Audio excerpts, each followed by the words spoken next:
Assalamualaikum warahmatullahi wabarakatuh. Al-Fatihah ila hadratin Nabi al-Mustafa Rasulullah sallallahu alaihi wasallam wa ala alihi wa azwajihi wa zurriyatihi wa ala ahli baitihi, khususan li muallifi hadzal kitab Syekh Muhammad Nawawi Al-Bantani wa li muallifi matniha Syekh Salim bin Sumair Al-Hadrami, wa nakhussu khasatan li murabbi ruhina al-marhum al-maghfurlah ki al-Hajj Ahmad bin Kiai Haji Muhammad Siddiq wal marhum al-maghfurlah al-am ki al-Hajj Hibatullah bin Kiai Haji Muhammad Siddiq wa li walidina wa li asatizatina wa li masyayikhina wa masyayikhina anna Allah yataghashana wa iyyahum birrahmati wal maghfirah wa yuskinuhumul jannah wa yanfa'ana bi ulumihim wa anwarihim wa asrarihim fid darain. Syai'ulillahi lahumul Fatihah. A'udzu billahi minasy syaithanir rajim. Bismillahirrahmanirrahim. Alhamdulillahi rabbil alamin arrahmanir rahim maliki yaumiddin. Iyyaka na'budu wa iyyaka nasta'in. Ihdinas siratal mustaqim. Siratal ladzina an'amta 'alaihim ghairil maghdubi 'alaihim waladdallin. Rabbighfirli wa liwalidayya amin. Bismillahirrahmanirrahim. Alhamdulillahi rabbil alamin wal 'aqibatu lil muttaqin wa la 'udwana illa 'alal zalimin. Allahumma salli wa sallim ala sayyidina Muhammadin wa ala alihi wa ashabihi al-mujahidin at-tahirin. Amma ba'du, fa inna asdaqal hadithi kitabullahi ta'ala wa khairal hadi hadiyu sayyidina Muhammadin sallallahu alaihi wasallam wa syarrul umuri muhdatsatuha wa kullu muhdatsatin bid'ah wa kullu bid'atin dhalalah wa kullu dhalalatin finnar. Rabbi shrah li sadri wa yassir li amri wahlul 'uqdatam min lisani yafqahu qawli. Rabbi shrah li sadri wa yassir li amri wahlul 'uqdatam min lisani yafqahu qawli. Rabbi shrah li sadri wa yassir li amri bi jahi sayyidina Muhammadin sallallahu alaihi wasallam. Qala al-muallifu rahimahullahu ta'ala wa adaman naf'a bihi wa bi barakati ulumihi wa bikum fid dharain amina. Qala faslun ay hadza faslun. Ini satu fasal fi bayani jami'i ma wajaba bihil imanu wal barahinid dallati ala haqiqatil imani. Fi bayani jami'i ma wajaba bihil imanu, di dalam menjelaskan tentang seluruh perkara yang wajib dengannya untuk beriman. Wal barahinid dallati, dan juga menjelaskan tentang dalil-dalil ataupun bukti-bukti yang menunjukkan ala hakikatil imani, atas hakikat iman. Arkanul imani sittatun, rukun iman itu ada 6. Kata Syekh Nawawi, fa idofatul arkani min idofatil muta'allaqi bi fathil lami ilal muta'alliqi bi kasriha.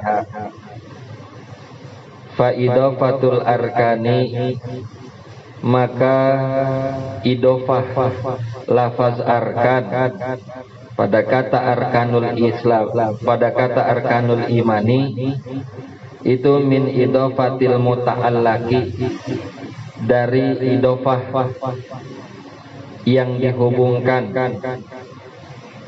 Lafaz al-muta'allaqi bi fathil lami, dengan huruf lam yang difathahkan. Ilal muta'alliqi, idofah yang dihubungkan kepada yang menghubungkan. Lafaz al-muta'alliqi bi kasriha, dengan lam yang dikasrohkan. artinya jami'u ma wajabal imanu bihi wal barahinu dallatu ala haqiqatil imani sittatun.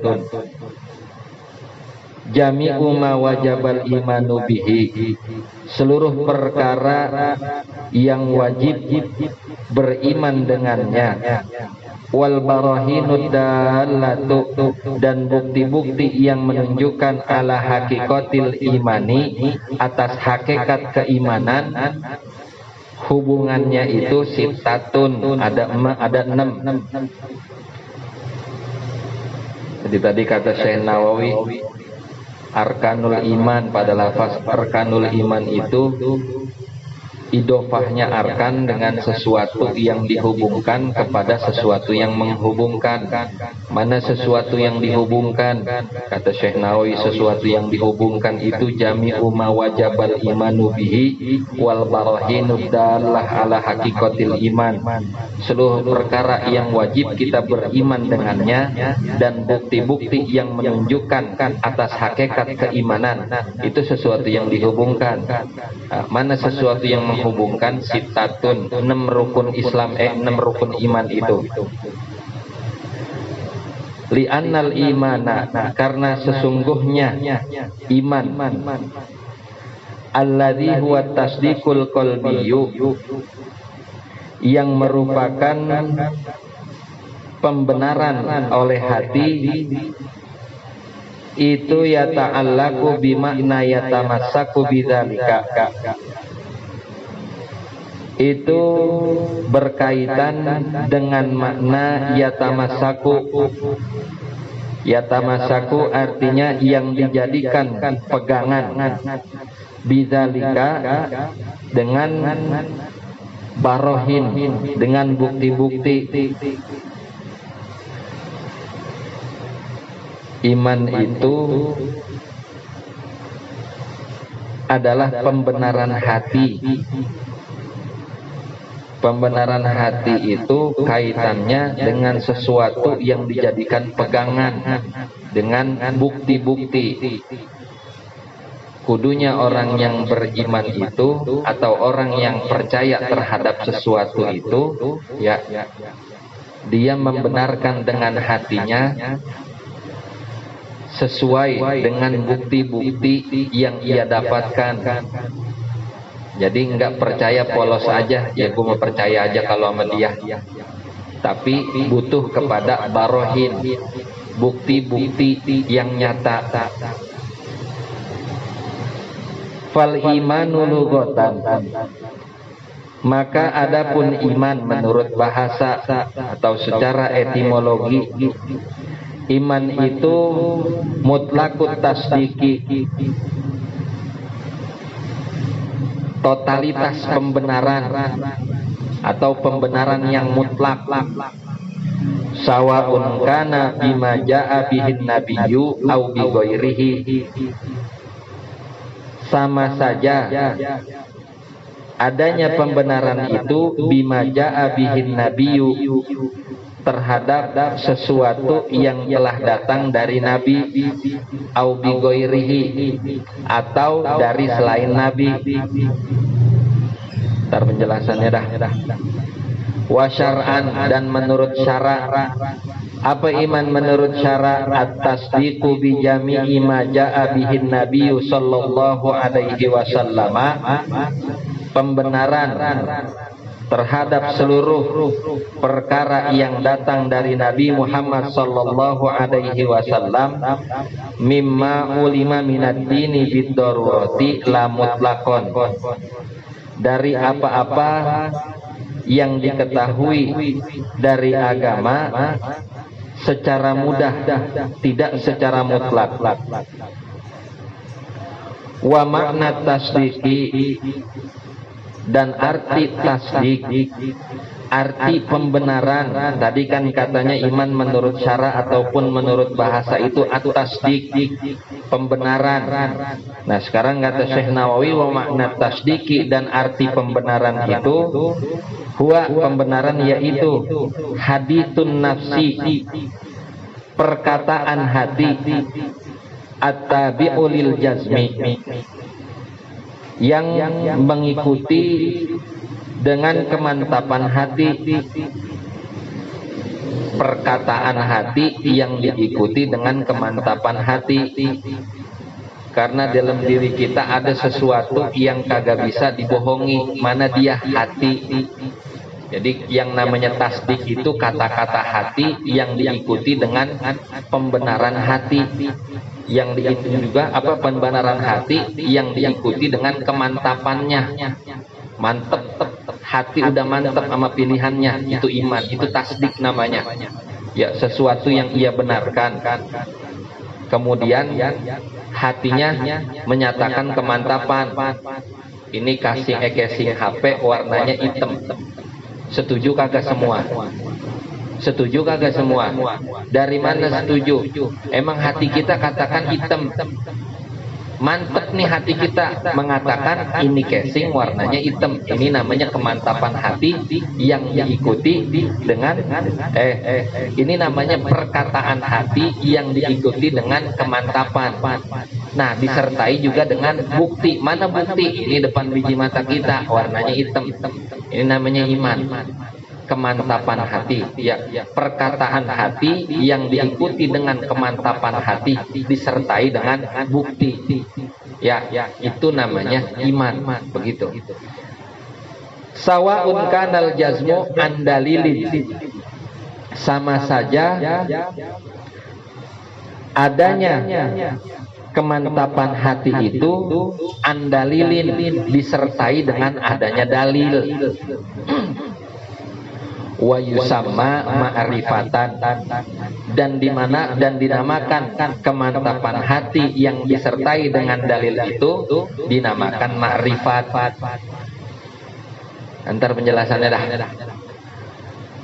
Au antaklidin, atau kemantapan hati itu yang berasal daripada taklid. Taklid itu ikut kepada orang yang ia percayai.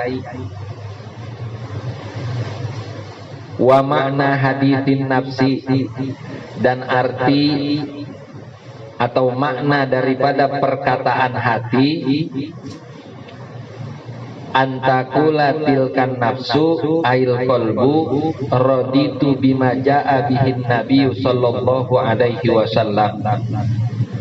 Antakula, bahwasanya engkau berkata, tilkan nafsu, jiwa itu, ail kolbu, atau hati itu, hati kita atau jiwa kita berkata, raditu billah atau raditu bima jaa bihin nabiyyu sallallahu alaihi wasallam. Raditu, aku ridho, bima jaa bihin nabiyyu sallallahu alaihi wasallam, dengan apa-apa yang datang dari Nabi sallallahu alaihi wasallam. Segini dulu kita bahas.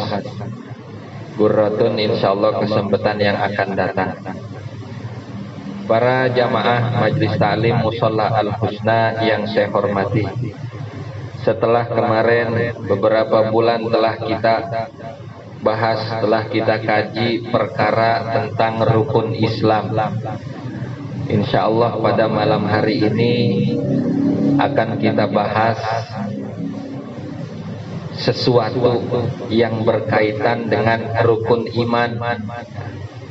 Iman, apa itu iman? Rukun iman itu apa? Kata Syekh Nawawi, yang namanya rukun iman itu kullu ma wajaba bihil imanu, segala sesuatu yang wajib, dengan segala sesuatu itu kita imani, kita percayai, itu namanya rukun iman. Kalau kata ulama, al imanu huwa tasdikun bil qalbi. Yang namanya iman itu adalah pembenaran dengan hati. Hati kita benerin apa yang kita lihat, apa yang kita percayai, apa yang kita pikirin, hati ikut membenarkan, itu namanya iman. Ini bicara Iman secara bahasa, yang namanya iman itu pembenaran dengan hati. Contoh kayak tadi, ini casing warnanya hitam, saya ngomong begitu, yang lain ngebenerin apa kagak, percaya apa kagak kalau casing ini warnanya hitam? Percaya kagak? Percaya. Dari mana? Ya karena ada buktinya, kelihatan. Nah bukti itu disebut dengan barohin. Barohin itu dalil. Tapi kita belum bicara sampai sono. Yang kita bicarakan yang pertama tasdikun bil qalbi. Yang namanya iman itu pembenaran dengan hati. Baru ngeyakinin doang. Benar kalau Allah itu ada. Ya, belum bicara lain-lainnya nih. Iman itu pembenaran dengan hati. Maka kaitannya iman dengan Islam itu beda. Ya, ada orang yang iman tapi belum tentu dia Islam. Ada orang Islam tapi belum tentu dia iman. Karena yang namanya iman dan Islam itu beda. Iman itu yakin, membenarkan dengan hati. Yang namanya Islam itu patuh, tunduk, pasrah terhadap apa yang datang daripada ajaran-ajaran yang diajarkan oleh agama, oleh Nabi Muhammad Sallallahu Alaihi Wasallam. Artinya Islam itu sebenarnya implementasi daripada keimanan. Buahnya mana? Islam. Begitu. Tapi di masyarakat kita, bahkan dari dulu, kagak semuanya orang yang mengaku iman dia melaksanakan Islam. Artinya dia yakin Allah itu ada. Dia percaya bahwasanya kewajiban sholat itu terhadap seorang muslim wajib dijalani. Tapi pada prakteknya dia kagak melaksanakan sholat 5 waktu. Yang model begini, tahu bahwa sholat itu wajib, tapi dia kagak jalanin. Kagak, dia nggak jalanin. Namanya dia baru iman doang secara bahasa. Islamnya ya kagak dijalanin. Atau kebalikannya, ada orang yang Islam doang, sholat dia jalanin, puasa dia jalanin, tapi dia kagak iman kepada Allah. Ada begitu? Ada. Dulu zamannya Nabi, ada yang namanya Abdullah bin Ubay bin Salul. Dia ini pemimpinnya orang munafik. Asal Nabi kemana dia ngikut, di mana ada Nabi di situ ada dia. Ini orang Islam, karena sholat dia jalanin, ya segala macam yang namanya ibadah dia jalanin, tapi hatinya nggak percaya terhadap kenabian Rasul, nggak percaya terhadap kerasulan Nabi kita Muhammad Sallallahu Alaihi Wasallam. Satu waktu ini bin Salul ini diperintah sama Nabi buat jadi panglima perang Uhud. Perang Uhud, pasukan kafir itu 3.000, pasukan muslim itu 1.000. Nah, begitu sampai Uhud, bin Salul kan jadi panglimanya. Yang tadinya 1.000 pasukan muslim dengan 3.000 pasukan kafir, berarti satu orang jatahnya berapa musuh tuh? 3. Karena jumlahnya sedikit pasukan muslim, lebih sedikit daripada orang kafir, bin Salul ini ketakutan. Akhirnya dia bikin rekayasa sehingga 700 pasukan muslim, tentaranya dibelokin, mundur daripada perang Uhud. Sisa berapa? 300. Nah ini diantara yang menyebabkan kekalahan pada saat perang Uhud. Nih bin Salul, 700 orang tentara dia bawa buat membelot. Akhirnya pada perang Uhud, Hamzah pamannya Nabi terbunuh. Nabi pipinya, giginya berdarah. Nah ini kejadian pada perang Uhud. Bin Salul ini dia ibadah dia jalan tapi keimanannya kagak.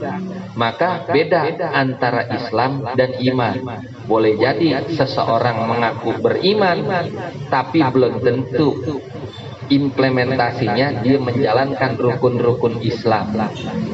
Padahal kata ulama yang namanya definisi iman itu tasdikun bil qalbi wa takrirun bil qauli wa af'alun bil arkani. Yang namanya iman itu harus ada pembenaran dengan hati, kemudian ditakrir, ya diucapkan, diikrarkan dengan mulut, dan dijalankan dengan implementasinya. Itu yang namanya iman.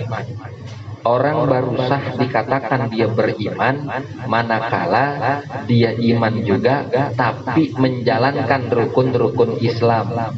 Berat. Kan ada tuh di dalam surah An-Nisa Allah katakan fala wa rabbika la yu'minuna hatta yuhaqqimuka fima syajara bainahum tsumma la yajidu fi anfusihim harajan mimma qadaita wa yusallimu taslima. Ya, kata Allah, dan demi Tuhanmu Muhammad, la yu'minuna, mereka itu orang-orang Quraisy tidak beriman, hatta yuhakimuka fima syajara bainahum, sampai mereka menyerahkan kepadamu perkara-perkara mereka agar kamu putuskan.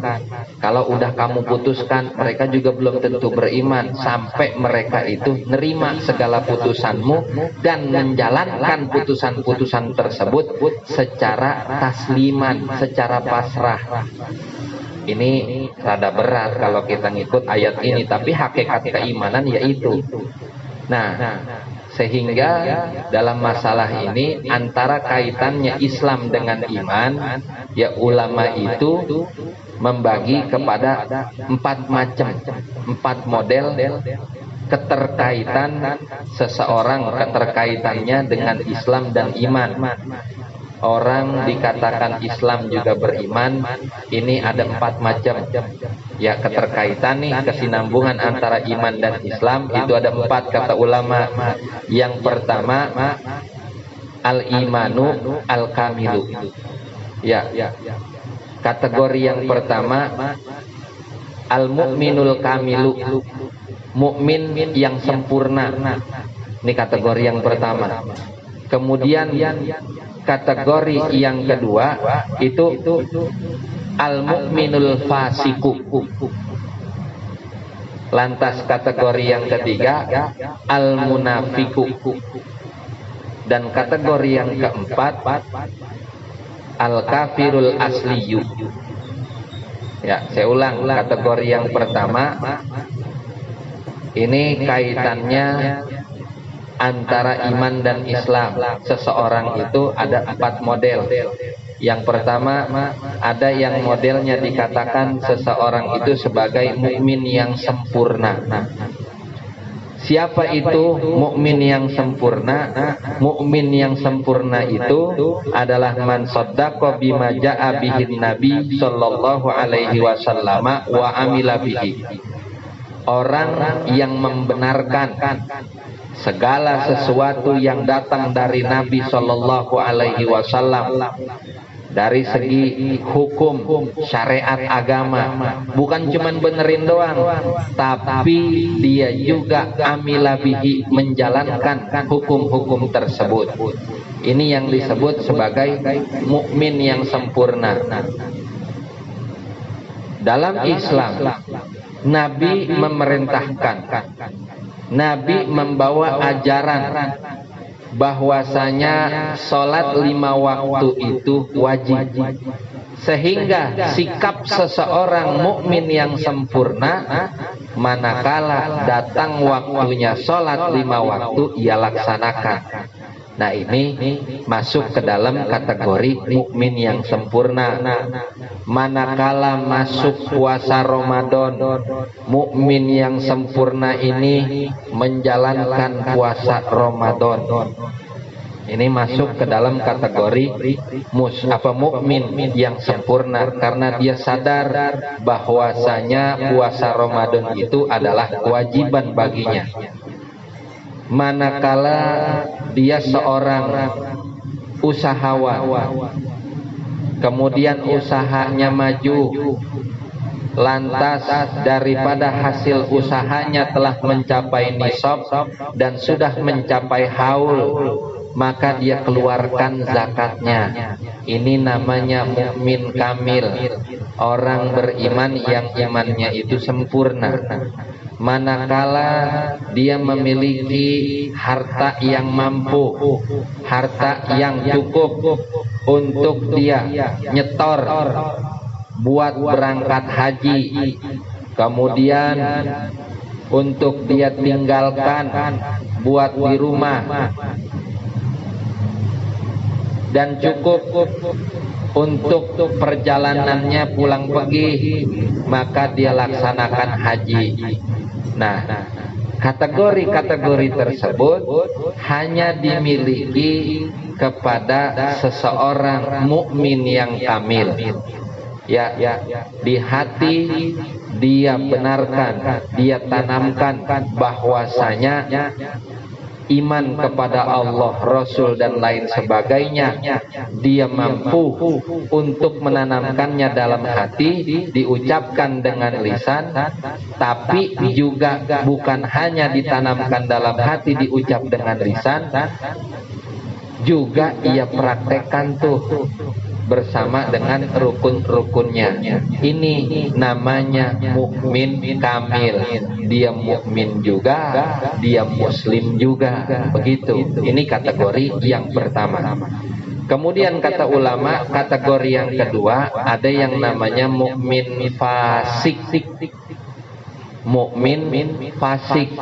Ini kategori yang kedua. Apa itu mukmin fasik?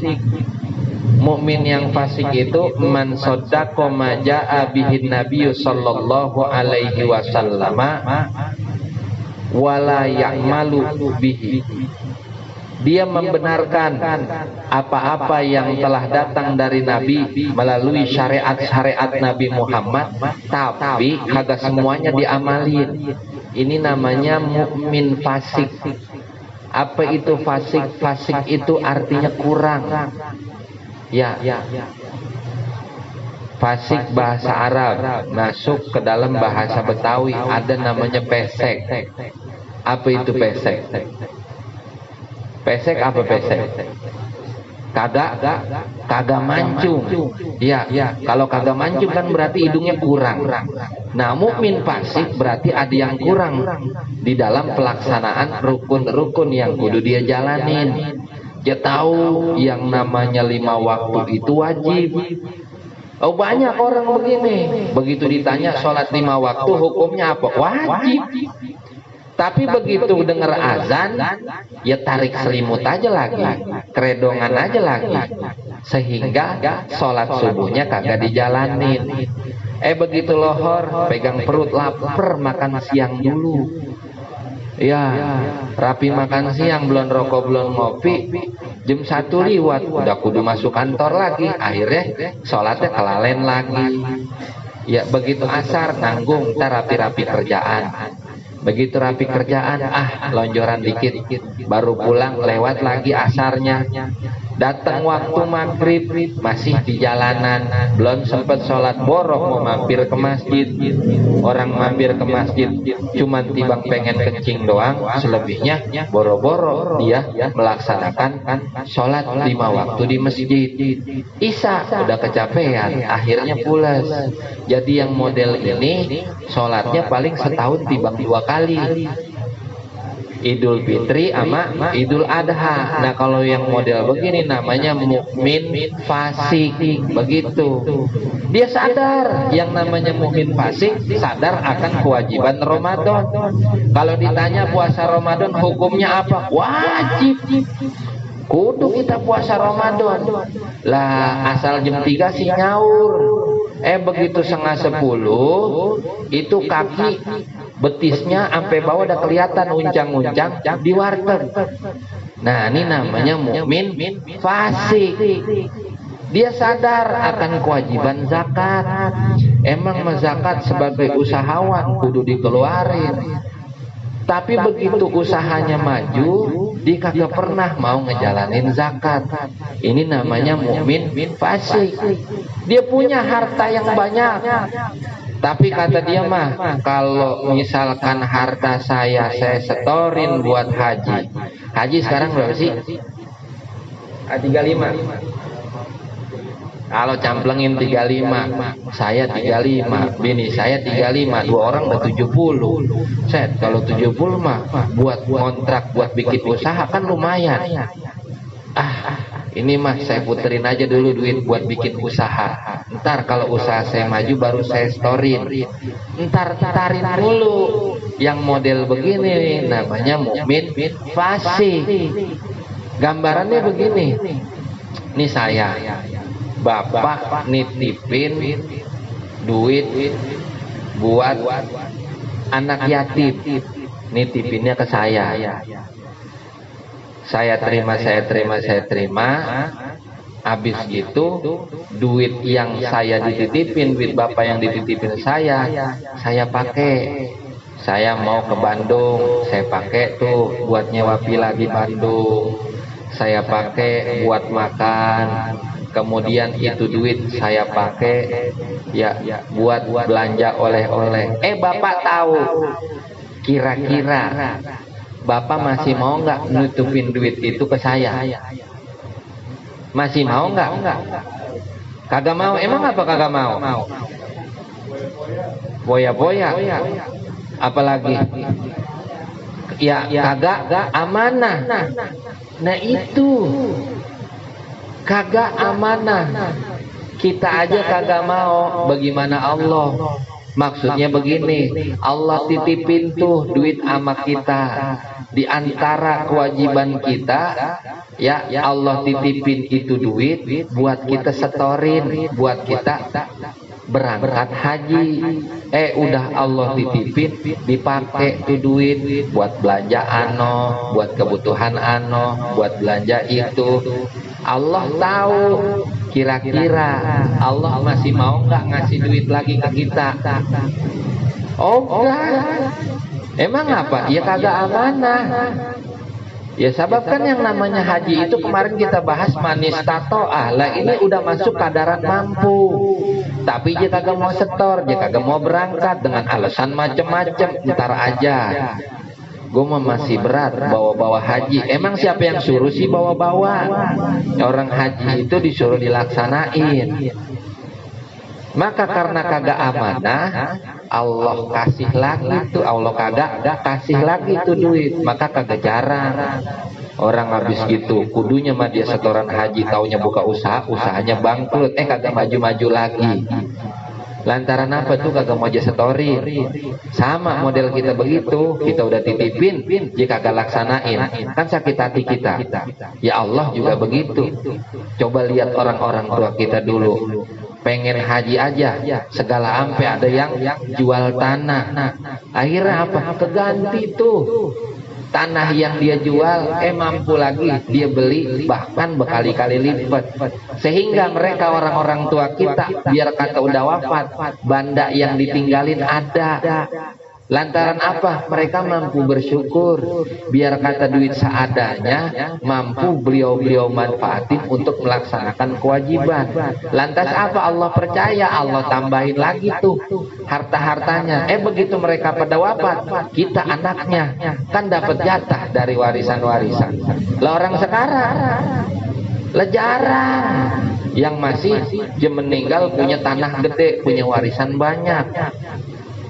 Beda sama orang tua kita zaman dulu, yang modelnya emang yakinnya aja udah beda. Ya kalau orang sekarang mah banyak ragu-ragunya. Gue megang duit segini daripada gue setorin haji, ntar dah. Gue bakal bikin kontrakan dulu nih, lumayan ini mah satu pintu. Ntar kalau ada keuntungannya baru dah gue setorin lagi buat haji. Begitu ada untung, nambah lagi nih barang dua biar makin banyak. Terus aja begitu. Ujung-ujungnya bagi haji kagak, kontrakan bangkrut iya. Nah ini yang jarang banget orang kita punya. Ini jenis yang kedua, dikatakan mukmin fasik. Dia percaya tapi dia kagak ngejalanin apa yang diperintahkan oleh syariat. Jenis yang ketiga namanya munafik. Munafik itu di hati kagak percaya, tapi implementasinya dia jalanin. Tuh komplotan ketuanya munafik yang tadi Abdullah bin Ubay bin Salul. Ya, saking munafiknya, satu waktu beliau itu sakit. Dia punya anak namanya Abdullah juga. Abdullah bin Ubay bin Salul. Kelar daripada perang Uhud, karena kekalahan umat Islam dalam perang Uhud disebabkan oleh bin Salul, maka Sayyidina Umar kesel. Apa kata Sayyidina Umar? Wahai Rasul, itu bin Salul dah kita bunuh aja udah. Itu kata Sayyidina Umar. Kata Rasul, ntar dulu, jangan main bunuh aja Mas.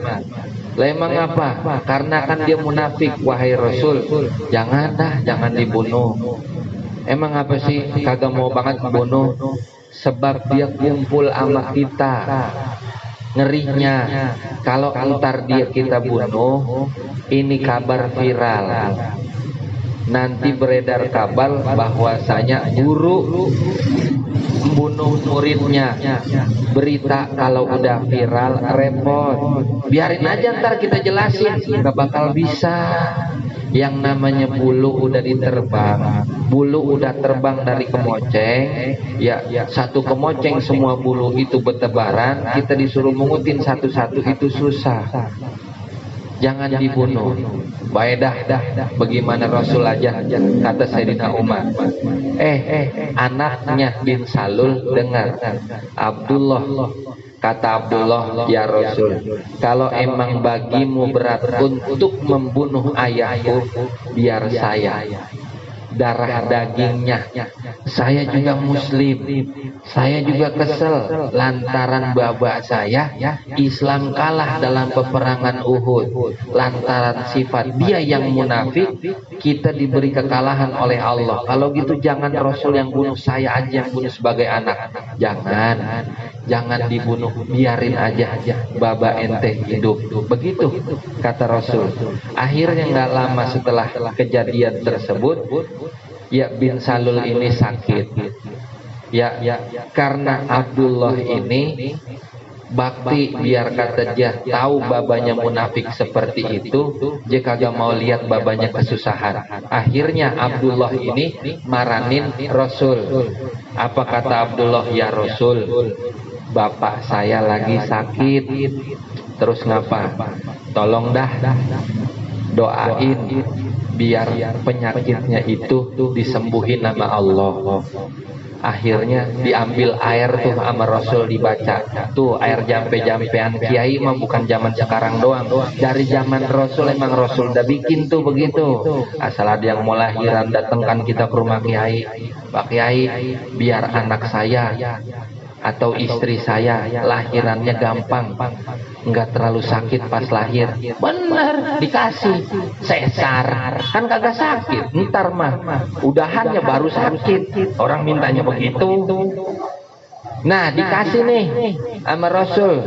Kata Rasul nih, Abdullah, kasih minum buat bapakmu. Ya sampai dah tuh ke rumah bapaknya.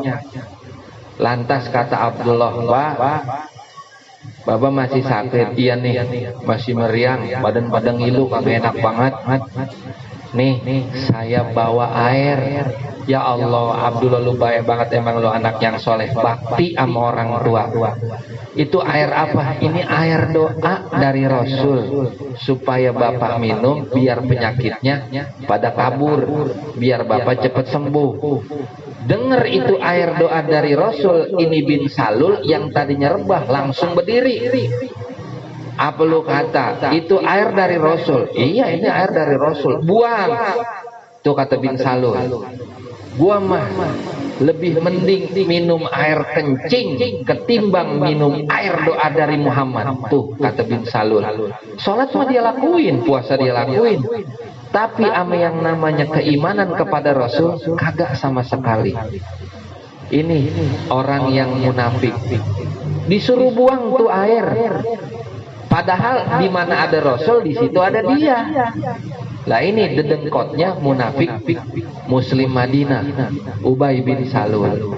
Akhirnya makin sekarat, di akhir hayatnya Ubay bin Salul bilang begini, Abdullah, nih romannya Baba udah kagak lama lagi, sebab Baba udah lihat tuh malaikat udah maranin bolak-balik. Sekarang tolong dah titip salam sama Rasul. Bilangin Rasul kalau entar Baba lu wafat, Baba lu mati, Baba pengen dikapanin pakai jubah yang dipakai sama Rasul. Oh begitu, baik. Entar dulu belum rapi. Satu lagi wasiat Baba, biar entar kalau misalkan Baba lu mati, yang imamin sholatnya itu biar Rasul yang imamin. Oke, baik Pak, saya sampein sekarang. Enggak lama bin Salul mati.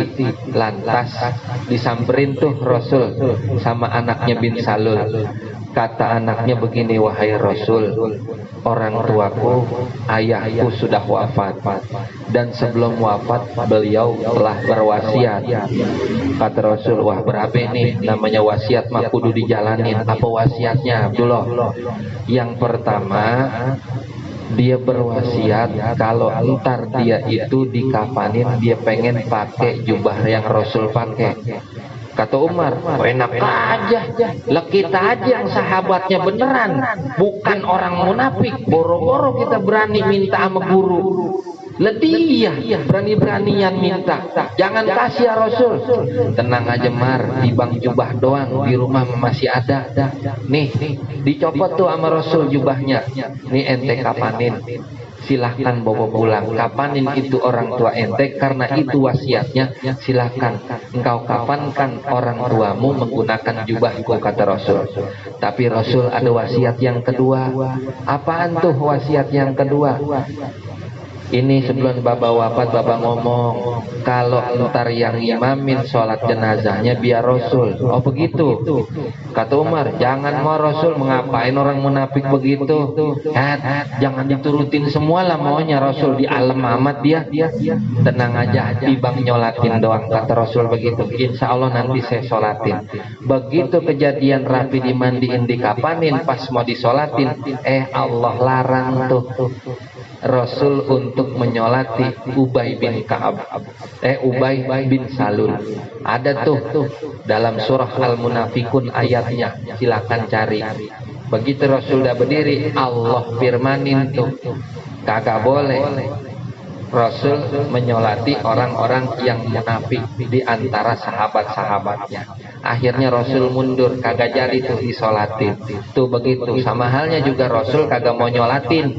Kalau ada yang wafat, yang pertama Rasul tanya tuh, ya ini mayit punya utang apa kagak? Asal ada sahabat yang meninggal, pihak keluarga itu datang ke Rasul, ya Rasul, babah saya meninggal, minta tolong dah disolatin. Yang pertama ditanya sama Rasul bukan meninggalnya ngapa, emang dia sakit, bukan. Yang pertama ditanya, dia punya utang nggak, ada hakul adami yang dia tinggalin nggak selagi hidup. Oh ada, dia punya utang ya Rasul. Kata Rasul, yang lain aja dah nyolatin, jangan saya. Saking ngogahnya tuh Rasul, hakul adami itu berat. Ya. Maka nggak jarang kejadiannya seperti Utsman bin Affan. Kata Utsman, saya yang utang, saya yang tanggung utangnya. Biar dia bebas daripada utang, ntar utangnya saya yang tanggung. Biar Rasul sholatin tuh. Rasul kagak mau nyolatin jenazah. Kalau itu jenazah meninggal bawa utang, begitu. Nah ini kategori yang ketiga. Kemudian kategori yang keempat ada yang namanya kafir asli. Kafir asli orang yang kagak percaya sama Rasul, sama apa yang disampaikan oleh Rasul berupa syariat-syariat agama Islam, dan ya boro-boro yang namanya percaya aja kagak mau, bagaimana ngejalanin. Ini namanya kafir asli. Tapi yang namanya kafir asli itu mah kagak bahaya. Yang bahaya di kategori yang ketiga. Yang bahaya yang munafik. Kafir asli itu ya dalam surah Al-Baqarah ayatnya cuma 2 doang. Innal ladzina kafaru sawa'un 'alaihim anzartuhum am lam tunzirhum la yu'minun khatamallahu 'ala qulubihim wa 'ala sam'ihim wa 'ala absarihim ghishawah wa lahum adzabun alim. Cuman itu doang kan. 2, yang namanya orang kafir kita kasih tahu agama yang benar, kita bilangin Allah Tuhan kita, sama aja mereka mah kagak percaya. Sebab apa? Khatamallahu ala qulubihim, Allah udah tutup hatinya, wa ala sam'ihim, pendengarannya udah ditutup sama Allah. Maka yang namanya kafir asli mah kagak bahaya. Yang bahaya yang mana? Tuh kategori yang ketiga, yang munafik. Lah dalam Al-Baqarah 13 ayat tuh disebutin bahayanya orang munafik, kriterianya orang munafik. Mana? Wa minan nasi mayyaqulu amanna billahi wa bil yaumil akhiri. Terus sampai ayat yakadul barqu yakhtafu absarahum. 13 ayat itu dibahas masalah munafik. Maka munafik itu lebih bahaya daripada kafir asli. Loh kafir asli mah ketahuan emang dia udah kagak iman, kagak mau nyembah juga. Lah kalau munafik dia nyembah tapi dalam hatinya ingkar. Ini kan sama aja yang namanya serigala berbulu domba. Ya, begitu lebaran dia ikut lebaran, begitu Natal jangan ikut-ikutan Natal. Ini namanya munafik, orang model begini, begitu. Lah saya mah kagak mau nyinggung apa perkara yang namanya ngucapin selamat Natal, itu bukan bagiannya sekarang. Ya. Nah ini yang namanya kata ulama sangkutan atau hubungannya antara Islam dan iman. Ya dari hubungan ini lahirlah 4 kriteria, yang mana kriteria tersebut yang tadi saya sebutkan. Nah kata Syekh Nawawi Al-Bantani, yang namanya iman menurut bahasa itu mutlaqut tasdiki sawa'un kana bima ja'a bihin nabi au bi ghairihi. Yang namanya iman menurut bahasa kata Syekh Nawawi pembenaran secara mutlak terhadap apa yang disampaikan oleh Nabi ataupun apa yang disampaikan oleh bukan Nabi. Artinya apa? Lah kita yang Muslim, kita kan membenarkan dengan apa yang disampaikan oleh Nabi. Ya mulai dari segala sholat, puasa, zakat dan segala macamnya kita yakin, kita benar. Apa yang dibawa Nabi itu kita yakini, itu namanya iman secara bahasa. Ataupun yang di luar kita, ya kata Syekh Nawawi, sekalipun itu salah menurut kita. Maksudnya begini, di luar kita ada saudara kita yang namanya orang Kristen. Nah Kristen itu mereka menyatakan bahwasanya Tuhan mereka itu 3 Trinitas. Ada yang namanya Tuhan Bapa, ada yang namanya Tuhan Anak, ada yang namanya Roh Kudus. Ya, kata kita kan yang begitu salah. Tapi menurut mereka itu benar. Mereka yakin seyakin-yakinnya, yaitu namanya iman menurut bahasa. Jadi pembenaran dengan hati terhadap apa yang kita yakini itu namanya iman. Ya menurut bahasa, walaupun apa yang diyakini itu salah, itu namanya iman, kata Syekh Nawawi Al-Bantani. Dan iman menurut istilah at-tasdiqu bi jami'i ma ja'a bihin nabiyyu sallallahu alaihi wasallam mimma ulima minad dini bid darurati. Yang namanya iman menurut syara itu pembenaran seluruh apa yang telah datang dari Nabi Muhammad sallallahu alaihi wasallam dari apa-apa yang dapat diketahui sisi agamanya secara mudah. Itu namanya iman menurut syara. Maka ya dari sisi ini kata Syekh Nawawi, keimanan itu ada dua macam. Yang pertama ada yang namanya iman secara taklid, yang kedua ada iman secara ma'rifat. Apa itu iman secara taklid? Iman secara ikut-ikutan. Contohnya mana? Mak bapak kita Islam. Ya. Mak bapak kita Islam, kita lahir, ikut dah kita ke dalam agama Islam. Nah, orang yang model begini namanya taklid, ngikut-ngikutan doang, tanpa mengetahui dalil-dalil, ya bukti-bukti atas kepercayaan yang dia anut. Asal orang tanya, emang ngapa kok lu memeluk agama Islam sih? Lah emang emak bapak gua Islam sih, makanya gua Islam. Emang kata siapa? Tuhan lu itu Allah. Lah emang begitu. Siapa kata? Ya emang emak bapak gua ngajarin begitu, emang Allah itu Tuhan. Dalilnya mana? Ya tanya aja sama emak bapak gua. Nah, orang yang model begini keimanannya itu taklid, tibang ngikut doang. Sah imannya, cuma dihukumi atim. Apa itu atim? Berdosa. Kalau imannya tibang ikut-ikutan doang. Ini kategori yang pertama. Sedangkan kategori yang kedua, kata Syekh Nawawi, keimanan seseorang dalam kategori ini dinamakan ma'rifah. Dia mengetahui kebenaran akan adanya Tuhan itu melalui dalil-dalil, walaupun dalilnya itu secara ijmal, secara global, tidak terperinci. Kalau orang tanya agama ente apa? Agama anak Islam. Islam itu Tuhannya siapa? Allah. Emang benar Allah itu Tuhan? Benar Pak. Lah buktinya mana? Tuh, ada langit, ada bumi, ada yang nyiptain pasti, dan yang nyiptain langit sama bumi ya udah pasti namanya Tuhan. Nah ini kan dalilnya secara global. Orang yang model begini ya dia belajar tuh yang namanya sifat 20. Maka kata Imam Ibnu Ruslan dalam Matam Zubat, awal wajibin alal insani ma'rifatul ilahi bistikoni. Kewajiban pertama yang kudu dilakukan oleh seorang manusia adalah ma'rifatul ilahi, mengetahui hakikat Tuhan bistikoni, ya, dengan yakin melalui dalil-dalil. Ya, kata ulama, biar kata dalilnya itu secara global aja, bukan terperinci, enggak ngapa-ngapa.